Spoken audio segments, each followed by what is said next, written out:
Hey there you guys, this is a tutorial for SO adapters on Series 1 RX-8s. This is going to be the kit that I'm going to be installing in my car. So this kit involves a plate. It will substitute our windshield wiper fluid container, and it will be changing that to this smaller guy, which is all we need, to be honest. And we'll add this oil reservoir. So we all know that rotary engines burn oil.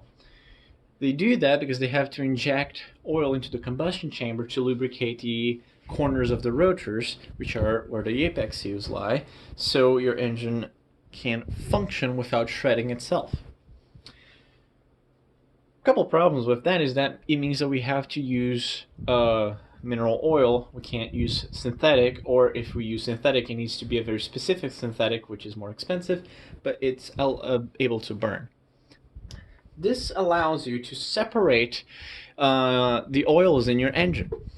Pretty much what it will do is it will give you this block-off plate, and it will block off the feed that comes from your oil pan, so the oil metering pump on your engine will not be able to use that oil, and it will actually reroute through this to this new oil reservoir that we will have.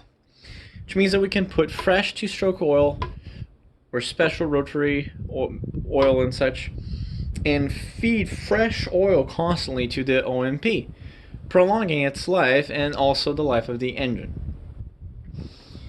Also, that will mean that no longer we'll have to use mineral oil on the oil pan, on the actual engine itself. We'll be able to use full synthetic, which will prolong the time that we will in between our oil changes, and also we'll be able to lubricate the internals of our engine with modern synthetic oil, and might save some money on the long run too, due to the amount of times that we have to constantly add oil and change oil in our cars. So we'll be installing this in my just take them out.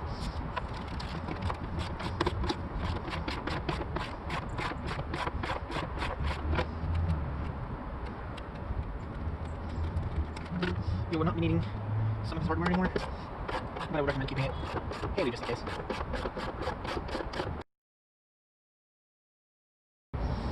Then this car does not have the lining on the firewall or any of the lining in the engine bay. I removed it.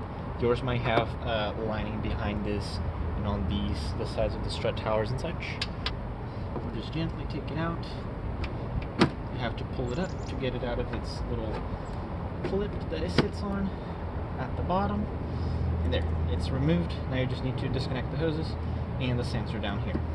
Okay, so you probably noticed that this thing has 3 hookup points, and we just took 2. So that's because we're going to use the 2 that we took out, that, and then that bolt right there. That is one of the clips that holds your insulation in that I was talking about earlier. So let's line the new bracket up and put on its hardware. It will give you this long bolt and this spacer. What you'll do is the way that it's going to go through, it's going to go washer, then it's going to go through the plate, and then behind you go for it like this. And what I'm using right now to keep this up is that bolt from the bottom that normally holds your lining, and we're going to try this by hand first. This plate does have some leeway for bending and such, so start it by hand. Make sure it will go in without struggle. And this is the little nut that we're going to be adding to the, if it will focus, to the piece that originally held your lining.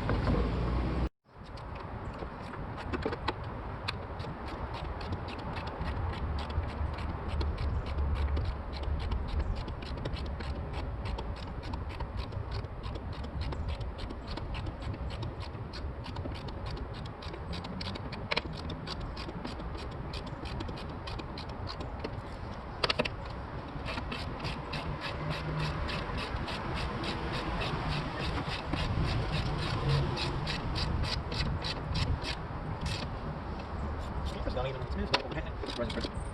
The shreds. Make sure everyone's back.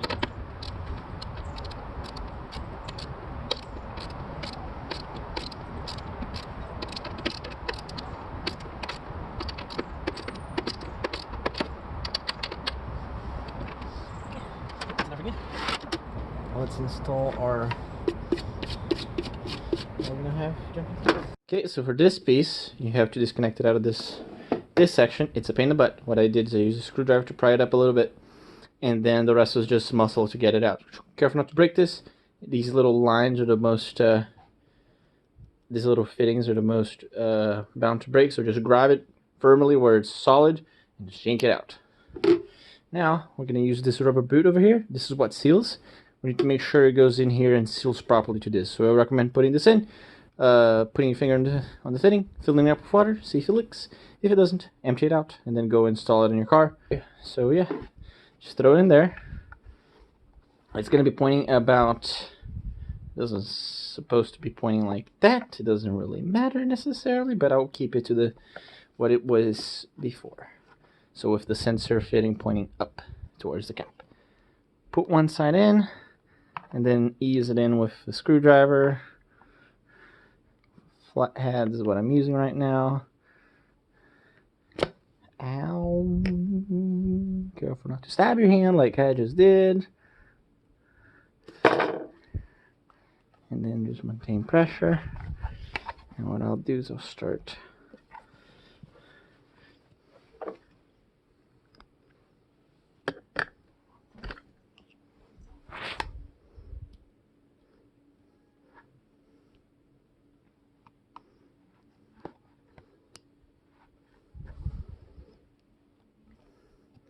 almost there.